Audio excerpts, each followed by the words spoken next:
વડોદરાના છાણી કેનાલ નજીકની ફ્લેટની જમીન ધસી પડી. વસંત તારા સાઇટના ખોદકામ સમયે બાજુના ફ્લેટની જમીન ધસી ગઈ.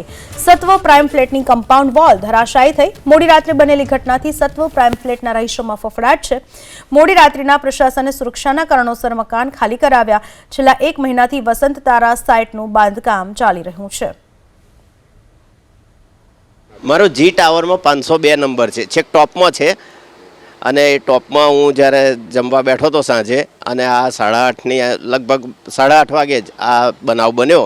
તો અમે એકદમ બધા વિચાર કરતા થઈ ગયા, શું ધરતીકંપ આવ્યો કે શું? એટલે અમે બધા નીચે આવી ગયા. પહેલાં તો ગેલેરીમાંથી જોયું મેં, તો આ બાજુ આ વોલ આખી નીચે પડી ગઈ હતી.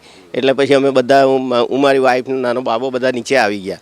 અને બધાએ જોયું તો બધા ભેગા ધીરે ધીરે થઈ ગયા. અને બધાને કીધું કે બધા કોઈ ઉપર જશો નહીં. તો આખી રાત અમે ક્લબ હાઉસમાં કાઢી છે.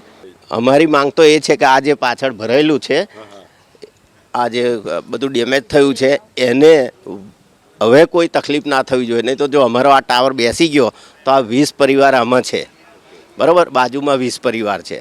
તો એ લોકોની સુરક્ષા માટે આ સામેના બિલ્ડરે અમને બાંહેધરી આપવી જોઈએ કે આ અમે બરાબર વ્યવસ્થિત કરી આપીશું. આ જે કામ કરે છે અત્યારે, એ કામ આ ખાલી વોલને બધું કમ્પ્લીટ કરવા માટે, જે બધી માટી ધસી પડી છે એ માટી બધી કમ્પ્લીટ કરીને એની ઉપર કોન્ક્રીટ કરવાનું. એ કોન્ક્રીટ કર્યા પછીથી એવી બાંહેધરી આપવાની કે આને હવે કશું નહીં થાય અને તમે શાંતિથી રહી શકશો, એવી બાંહેધરી લખીને આપે અમને. પછીથી આગળ અમે વિચાર કરીશું કે આ ફ્લેટમાં રહેવું કે નહીં રહેવું. રાતે એવું થયું કે એ લોકો કદાચ જેસીબીથી કંઈક કામ કરતા હતા અને એમાં જેસીબી નાખતા એમની વોલ પડી, એટલે બીજું જેસીબી અંદર, ખબર નહીં શું થયું કે અંદર જ બધું ધસી જ પડ્યું સીધું જ. એ તો એક તો રવિવાર હતો ને મેચને લીધે અમારે ત્યાં બધા મેચ જોતા હતા, એટલે બાકી અમારે ત્યાં બધા નાના બાળક બધા સાયકલિંગ કરતા હોય અને વોકિંગ કરતા હોય છે. અને એક કાકા તો બિચારા, તમે કદાચ લાઈવ ટીવી જોયું જ હશે સીસીટીવીમાં ને એમાં, કે ચાલીને જતા હતા ને તરત હજી આગળ ગયા તરત જ પડ્યું. એટલે હા, અને એ તો બહુ જ, એટલે બહુ જ આપણને એવું થાય કે ખરેખર એક ભગવાનની કૃપા ગણો, કુદરતની મહેર ગણો કે કોઈ જાનહાનિ નથી થઈ. અને હજી સુધી શાસનમાંથી કે કોર્પોરેશનમાંથી કોઈ જ હજી સુધી કોઈ આવ્યું નથી.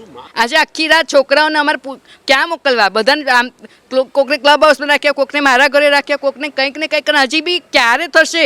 સ્ટ્રક્ચર એન્જિનિયર આવશે, અમે છાણીમાં પોલીસ સ્ટેશનમાં FIR બી કરાવી, પણ એ લોકો ફોરેન્સિક આવશે, 3 જણ આવશે, બધા આવશે, રિપોર્ટ આપશે, ત્યારે પણ કેટલા વખત ક્યારે? તો અમારા જે પરિવારો જે છે, જે આવા, જો તમે જોયું કે ક્લબ હાઉસમાં રહે છે એ બધા, એનું શું?